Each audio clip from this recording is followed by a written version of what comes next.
বেশ কয়েকটা আপডেট দিতে আপনাদেরকে এই অডিও বার্তাটা দিচ্ছি। প্রথমত হচ্ছে আজকে সকালে এমন একটা ভিডিও আমরা দেখলাম,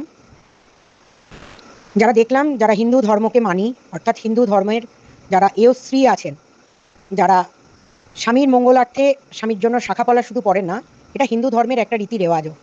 বর্তমান দিনে আধুনিক সমাজে অনেক নারী যারা শাঁখাপলার সিঁদুর খুব একটা পড়েন না, সত্যি কথা, কিন্তু তারা এই ধৃষ্টতাও দেখান না যে তারা যখন তখন সোশ্যাল মিডিয়াতে এসে তাদের মাথার সিঁদুর তুলে দিয়ে হাতের শাঁখাপলা খুলে দেখিয়ে দেওয়া যে দেখ আমি কি করতে পারি। মানে এতটা সাহস, ঔদ্ধত্য, নোংরামি, বর্বরতা, মানে হিংস্রতা, সমস্ত কিছু এই সোশ্যাল মিডিয়ার মারফতে একটা যে সোশ্যাল ইনফ্লুয়েঞ্জার তারা নাকি তারা ইনফ্লুয়েন্স করেন সমাজকে, বার্তা দেন, তাদের এই ওয়াইটিতে এই এতটা নোংরামি এবং এতটা গন্দেগি দেখানোর কি খুব দরকার ছিল?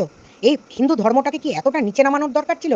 আজকে সোশ্যাল মিডিয়াতে যাদের বাড়ির বৌমারা আছেন, যাদের বাড়ির ছোট ছোট বৌমারা আছেন, যারা নিজেরাও বৌমা বা মেয়ে বউ, যারা নিজেদের মেয়েদেরকেও শিক্ষা দেন, যাদের মেয়েরাও আছেন, তারা কি এই শিক্ষা দিচ্ছেন যে যখন তখন সোশ্যাল মিডিয়াতে এসে সকলের সামনে মাথার সিঁদুর তুলে মুছে দেওয়া, হাতের শাঁখাপলা খুলে দেওয়া, দেখ কেমন করতে পারি? মানে এটা একটা নর্মাল ঘটনা, এটা কোনো ভাবাবেগ নয় আমাদের।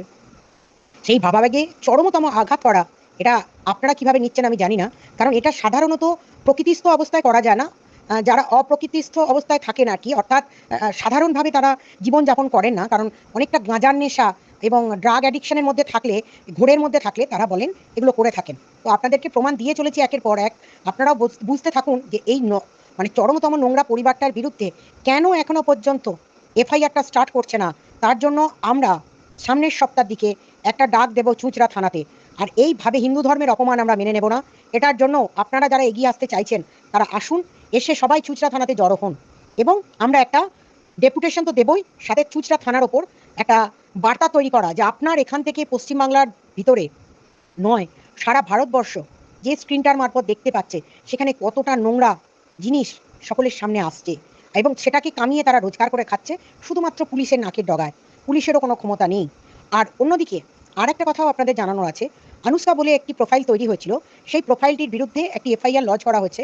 কারণ এই আমরা যখন এই কাজটা করতে নামি 4 মাস আগেই আমরা কিন্তু রাজ্যের ডিজিকে জানিয়েছিলাম যে এই ধরনের কিছু লোক আছেন যারা সোশ্যাল সাইটে যখন পেরে ওঠেন না, মানে অর্থাৎ প্রতিবাদের ঝড় যদি বয় বা কেউ প্রতিবাদ করলে, যে কেউ প্রতিবাদ করলে তার ছবি নিয়ে, অর্থাৎ মহিলা হলে তো খুবই সুবিধা, এখন পুরুষও চলছে, যদিও তাদের ছবি নিয়ে ফেক অ্যাকাউন্ট তৈরি করে সোশ্যাল সাইট শুধু নয়, সেক্সুয়াল সাইটগুলোতেও সেগুলো আপলোড করিয়ে অ্যাকাউন্ট খুলে সেখান থেকে নোংরা নোংরা ভিডিও এবং ছবি পোস্ট করা হচ্ছে। তার জন্য একটি এফআইআর হয়েছে, সেই র্যাকেটটাকেও যাতে ধরা হয় তার জন্য কিন্তু আমরা তৎপর হয়েছি। আপাতত এই দুটো নিউজ আপনাদেরকে দিলাম, এবং পাল পরিবারের বিরুদ্ধে আপনাদের প্রত্যেককে ওই পরিবার এবং চ্যানেলগুলিকে বয়কট করতে হবে, তাদের ভিউজ কমিয়ে দিতে হবে, তাদের সাবস্ক্রিপশন কমিয়ে দিতে হবে। এইটুকু আমার আবেদন আপনাদের কাছে রইল। আপাতত এইটুকুই।